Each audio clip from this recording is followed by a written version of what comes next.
Já lá vão mais de 15 anos desde que Teresa Rodrigues foi operada à tiroide. Vive desde aí com as marcas que julga serem consequência da intervenção. Quando eu fui operada, achei que os meus olhos cada vez estavam mais escuros.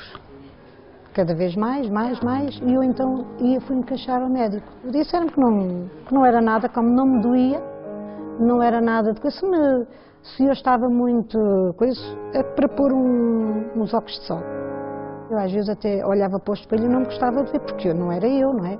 Não me gostava de ver, mas eu depois, às vezes colegas minhas e professores, dizem, Teresa, põe aí uma basezinha que isso vai passar. Mas depois isto voltava outra vez novamente. E eu então comecei isto, fui-me habituando. Dona Teresa, vou-me arranjar um rolo de papel, se chover. Passa. Eu vou lá levar já. Teresa é auxiliar de educação e todos os alunos já a conhecem com as olheiras cavadas que tem. E por muito que Teresa já quisesse mudar a sua aparência, nunca conseguiu. Nunca. Vi que aquilo era muito dinheiro e então eu, como não tinha possibilidades para isso, porque o meu ordenado também não dá, e então desisti. Conformei-me mesmo que a minha cara é assim.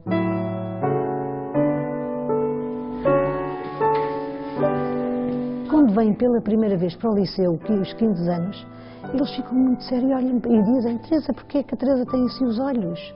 Eles dizem, depois eu estou a explicar porque é que eu tenho os olhos assim. E então houve um menino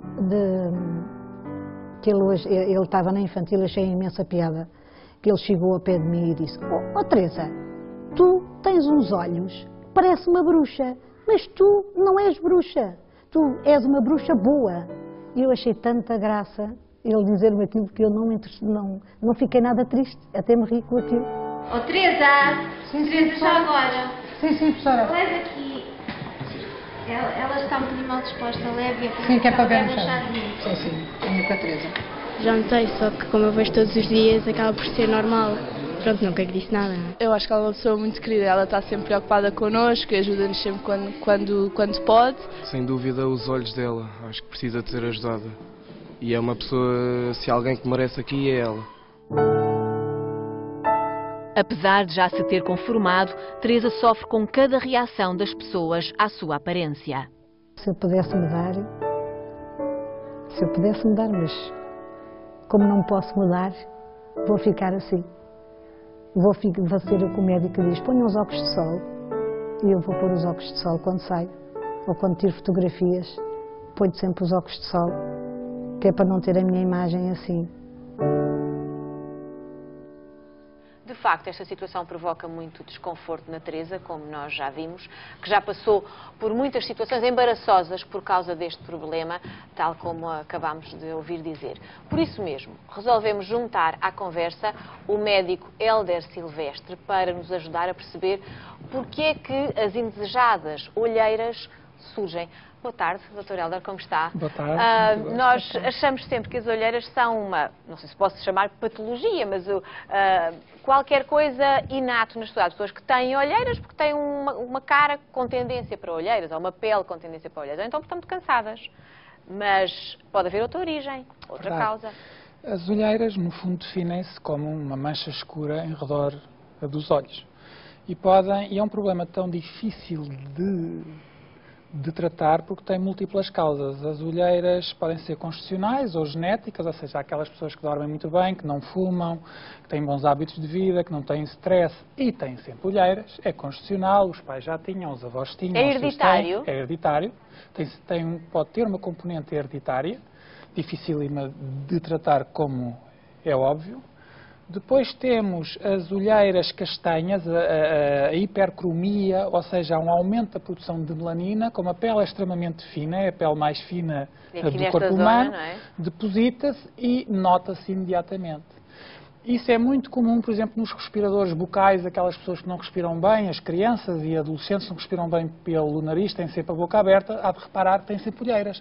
Têm sempre olheiras porque oxigenam menos, há uma maior estase venosa, ou seja, o sangue não flui tão bem e a pele é muito fina e, portanto, dá aquela cor mais escura e diz que essas pessoas têm sempre olheiras. Outros casos, como aconteceu aqui à nossa amiga, Quando há uma cirurgia ou quando há uma alteração hormonal, como foi o caso, foi submetida a uma tiroidectomia total, pode provocar uma alteração hormonal que leva a uma maior produção de melanina. A melanina deposita-se e nas pálpebras vai-se ver imediatamente que foi, com certeza, aquilo que lhe aconteceu, por aquilo que eu tive aqui a ouvir atentamente da sua história clínica. Isso pode acontecer. Quando fala nessa alteração hormonal, pode ter a ver com o retirar da tiroide, mas com outra patologia que tem a ver com hormonas também. Também. Qualquer alteração hormonal pode levar a uma alteração na produção de melanina, que nos olhos se vai notar imediatamente, porque a pele é extremamente fina. E depois temos ainda as olheiras da qualidade de vida, ou do nosso tipo de vida.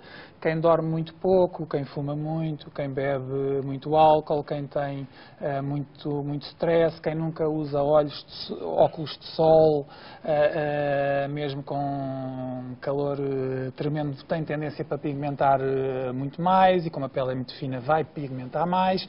Portanto, mas temos as causas são multifatoriais. E muitas delas evitáveis. Muitas delas evitáveis. Ao sol essa é evitável. Por exemplo, uma pessoa que tenha tendência para olheiras deve usar muito os óculos de sol, deve usar sempre um protetor solar ecrã 30, para baixo disso. E uma vez instalada este escuro à volta dos olhos, ele não sai? É um problema. Porque uma mancha, uma vez instalada, seja em que zona for, o tratamento é muito difícil.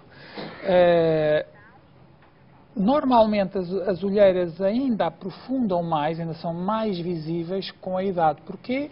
Porque a carinha vai caindo e aqui o sulco lacrimal vai esqueletonizando, vai ficando uma zona com maior profundidade, portanto que reflete menos luz, ainda é uma zona de maior sombra. Como é que se trata isto? As olheiras vasculares, como lhe disse, aquelas pessoas que dormem muito pouco ou que têm, e portanto têm aquela olheira um bocadinho mais arroxeada, que não é o caso, por vezes a luz pulsada, o laser de CO2 fracionado ajuda um pouco. Esta olheira castanha, com a hipercromia, com o depósito de melanina, tem um tratamento extremamente difícil. E no caso da Teresa, eu penso que o melhor tratamento a fazer é transferir a gordura. Nós temos aqui umas bolsinhas de gordura, transferir a gordura para o sulco lacrimal, para tornar menor a zona de sombra, e ao mesmo tempo faz um descolamento para haver uma ativação, para a pele ficar um pouquinho mais ativada, e ao mesmo tempo tem que fazer agentes clareadores. Então, o tal laser que a Teresa andou a pesquisar. Em cremes, agentes clareadores, há muitos que tenham hidroquinona, ácido cógico, ácido fítico, e isso vai ajudar. Nós atuamos da profundidade para a superfície, tentando que esta zona de profundidade fique menos profunda, e atuamos da superfície para a profundidade, fazendo agentes clareadores. E os resultados são muito interessantes. Nunca desaparece completamente, mas é muito importante, mas atenua bastante. Os resultados são, e as pessoas sentem uma melhoria da qualidade de vida muito grande. Teresa, isto são boas notícias, apesar de tudo. Não estamos a falar de preços, mas estamos a falar, se calhar, de uma solução que não foi aquela que lhe foi proposta. E, pelo menos, a medicina tem uma solução, e dá-me a ideia que tem uma solução recente, porque antigamente o que se dizia é que não havia solução nenhuma para olheiras. E de há uns anos para cá já vão aparecendo algumas estratégias médicas para diminuir esta auréola escura à volta dos olhos. Teresa, eu não vou despedir já de si. Está aqui de lencinho na mão, porque eu sei que isto custa muito falar, não é? Falar de complexos custa sempre. Mas não vai emocionar-se, então tem estado aqui de lencinho na mão. Não vou já despedir de si. Quero continuar, quero ter lá aqui mais um bocadinho, porque vamos continuar a falar deste tema, agora com uma menina um pouco mais jovem. Doutora, ela também não me despeço de si. Bruna adorava poder ir à praia ou olhar-se ao espelho e gostar do que vê. Aos 18 anos, na verdade, Bruna deseja apenas ser uma jovem, igual a tantas outras.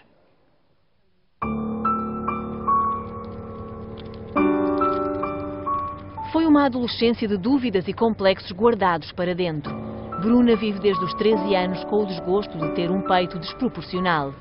Começava a ver um peito maior que o outro, mostrava à mãe, a mãe dizia que era normal porque havia sempre um maior que o outro, só que conforme foi crescendo ia ficando maior e o outro não crescia. Tentei sempre dizer, Bruna, isso não é nada, isso vai passar, vais ver, está a gostar, mas vai crescer ainda. Tentava-lhe dizer assim e até a rir às vezes para ela não ficar muito preocupada, mas ela viu que havia ali qualquer coisa que não estava a bater certo. Pensava que era passageiro, pensava que ia crescer e evoluir, mas não. Aos 18 anos, Bruna fez todos os despistes e percebeu que tem falta de tecido mamário. Um problema que é considerado de estética para qualquer intervenção. É complicado. Eu não me sinto bem. Tenho de usar assim roupas um bocadinho mais largas para ser mais discreto. Ainda hoje choro. Choro de olhar para a minha filha e não ver alegria nela. E é triste, muito triste. E eu queria lhe ajudar e não conseguir. Só os pais, avós e o namorado de Bruna é que sabem do problema. Falar disso custa-lhe ainda mais e a razão é simples. Porque tenho vergonha. Ela nunca quis contar a ninguém, nem às amigas. Tentou sempre esconder de todos. Até a minha família, há muita gente que não sabe. E no inverno usa cascóis para disfarçar, blusas largas. No verão usa lenços. Tenta sempre tapar ao máximo para que ninguém se aperceba. Sinto sempre que estão sempre a olhar e, como sei que tenho, penso que está tudo a olhar para mim. A cirurgia que implica resolver o problema sai fora do alcance da família de Bruna. E se há coisa que Bruna mudava nela própria, era mesmo só o peito. Só. Não mudava mais nada.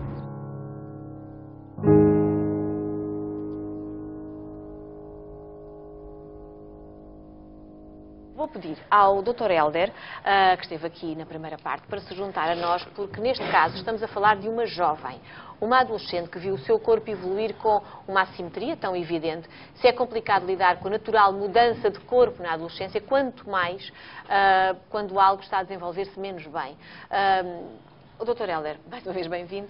Que intervenção é que a Bruna precisaria para resolver este problema? Bom, a Bruna tem uma grave assimetria mamária e, além de ter uma grave assimetria mamária, tem uma mama do lado do direito que se chama uma mama tubular grau severo, ou seja, a mama teve um crescimento centrípeto, areolar, daí ter aquela auréola grande e proeminente, tipo uma hérnia, e tem um anelo constritor que não permitiu que a maminha se desenvolvesse em nenhum quadrante, nem para o inferior. Isto é uma coisa relativamente comum? É mais comum, não se sabe muito bem a prevalência, é uma patologia congénita, mas é relativamente comum. Sejam nas duas... gente escondida. Muita gente escondida e que não tem coragem, mas é muito mais comum porque normalmente quando se opera alguém conhece sempre alguém que tem o mesmo problema. Portanto, não é uma coisa num para 1 milhão, não é de todo. Daí a importância também de dizermos à Bruna que ela pode ser um exemplo extraordinário para outras pessoas que nos estão a ouvir lá em casa, Exatamente. Sejam adolescentes ou pessoas que já vivem com isto há muitos anos, não é? Exatamente. E a Bruna, a minha direita, tem uma mama tubular severa, portanto, para se corrigir é preciso uma intervenção onde se reduz a areola, onde se quebra, faz umas incisões radiais dentro da mama para ela conseguir abrir. Tem que abrir e coloca-se um implante para dar o volume e a forma necessária. Na mama esquerda é necessário intervir porque tu também tens uma alteração muito mais fruste, mas tens uma areola muito grande e tens uma falta de desenvolvimento do polo inferior. Tens a mesma patologia, mas num grau muito mais suave, muito ligeiro, mas que também necessita de ser corrigido para teres, além para se conseguir uma simetria o mais perfeita possível, também para te corrigir essa alteração, esse defeito que se vê perfeitamente de lado, em que tu não tens o polo inferior redondinho. Porquê? Porque há um déficit. A maminha cresceu no polo interno, no polo externo, no polo superior, mas tens o sulco inframamário muito subido e não tens o polo inferior redondo, porque tens ali um anel que não permite, uma fibrose que não permite que a maminha tivesse crescido. A medicina, a cirurgia estética, oferece uma solução para casos como o da Bruna e se calhar muitas outras mulheres, adolescentes ou senhoras com mais idade que sempre viveram com este problema, que deixe as maminhas perfeitas, umas maminhas de sonho. O que se pretende, este é um caso, e vi uma assimetria grave, pronto, isto é um caso de cirurgia plástica reconstrutiva e estética, porque há uma maminha que praticamente, a tua maminha direita tem que ser reconstruída. Portanto, não é um caso apenas de cirurgia plástica estética, é um caso de cirurgia plástica reconstrutiva e estética. Em qualquer ato de reconstrução, mesmo após uma mastectomia, que não é o caso, temos que dar um cunho estético, temos que procurar a melhor forma estética possível para as pessoas se sentirem realizadas e à vontade. Não é só criar a simetria, é também dar a forma, não é? A forma, aí está, perfeito. E portanto, é óbvio que a nossa preocupação é criar essa forma, uma mama adequada ao corpo dela, uma mama sem estigmas de ter sido uma mama tubular grau severo, para ela se poder olhar ao espelho com normalidade e gostar de si, gostar de se ver e ter uma vida de jovem normal, que é o que se pretende. Hoje tivemos aqui dois exemplos muito paradigmáticos que nos retratam a forma como cada uma lida com os seus complexos. Duas gerações de mulheres, cada uma à sua maneira, vão tentando no dia a dia desdramatizar, e às vezes é muito difícil, como vimos aqui o caso da Bruna, aquilo que as deixa infelizes. Estamos a terminar. Eu vou pedir à Teresa, que esteve connosco na primeira parte, que se junte a nós novamente. Ela ficou aqui a ouvir a conversa na plateia, mas eu vou pedir à Teresa que venha novamente até aqui. Já agora quero pedir à nossa plateia um aplauso para a coragem destas duas mulheres.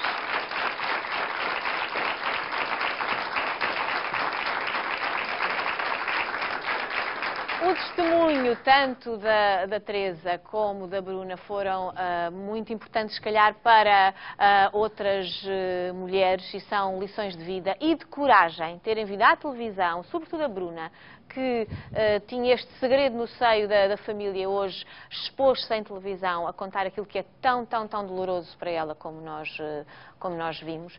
Queria também agradecer ao médico que esta tarde nos acompanhou com todos os esclarecimentos e deu muitos esclarecimentos aqui às nossas convidadas. Um aplauso para o Dr. Hélder.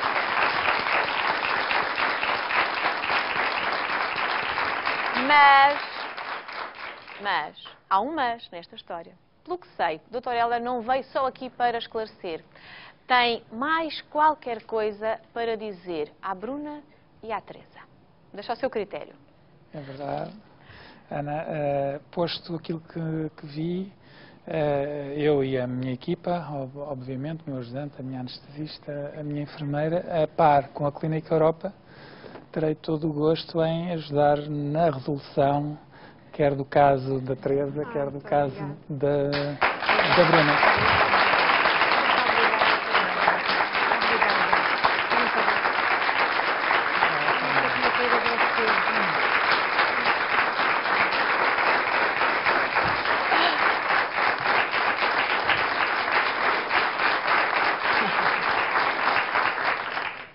Bruna, agora é que essas lágrimas não vão parar de cair, mas é de alegria, espero.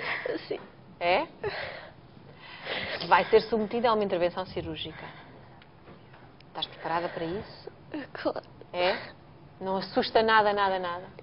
Não. Porque isso significa o terminar dos complexos, do isolamento, de tudo o que deixa triste. É isso mesmo. E para o ano apareces aqui já maravilhosa e bronzeada de praia, de um verão que desfrutaste em grande. É? É. Prometes? Prometo. Então quero um sorriso. Com lágrimas ou sem lágrimas, mas eu quero um sorriso. E a mãe Cláudia? Super contente. Não? É um peso que sai dos ombros. Sim. Agradeci muito. Tenho que agradecer aqui ao Dr. Hélder e, sobretudo, vem agora uma grande etapa. Isto é só o primeiro passo para a resolução. Teresa, diga-me lá. Estou sem palavras. Tá? Pois é o que normalmente acontece, quando é assim tenho a dizer tudo. Sem não é? palavras. Não sei o que dizer ao seu doutor. Olha, isto pode começar quando? Este processo, tanto com a Teresa como com a Bruna? Pode ser já? Agora eu terei que vê-las em consulta, tenho que pedir exames pré-operatórios, tenho que fazer fotografias, medidas, para agendarmos, para ver os exames e agendarmos o quanto antes. Com a Teresa, além disso, primeiro temos que começar, também terá que ser intervencionada, e temos que começar também com um creme clareador, que ela deve começar o quanto antes, está bem, Teresa? Portanto, pode começar já hoje. Pode começar já hoje, o quanto Ai, antes. que bom! A Teresa já viu. Venha a um verdade. programa de televisão e a sua vida vai mudar. É verdade. Já a partir Eu de agora, hoje. Quando for entrar agora no dia 22 às aulas, os meninos, se calhar, já me vão achar com uma diferença também. Já vão a chamar Miss Teresa. Pois é. Tem uns olhos bonitos. Eu daqui a uns tempos quero ver esses olhos a brilhar aqui com outra graça. Está bem? Está obrigada. Já tem um sorriso diferente. Nós depois podemos ir lá escovilhar como é que isto vai correr. Ver o que é que vocês vão fazer e trazer cá o resultado. Claro. Deixa-nos Com ir todo lá gosto. acompanhar a evolução destes dois casos. Claro que sim. Com todo Ai, que gosto. bom. Essa parte eu gosto também. Ora, e agora sim, para nos despedirmos, para dar mais coragem, porque vem aí uma outra etapa na vida destas, não são duas, são três mulheres que aqui vieram expor o caso, a mãe da Cláudia, mais indiretamente, mas eu sei que sofre muito, a mãe da Bruna, sofre muito, muito, muito com isto. Portanto, eu acho que estes três merecem o nosso carinho, o nosso aplauso e aqui o nosso Dr. Hélder também, pelo agradecimento que lhe queremos fazer por ajudar estas. Muito obrigada.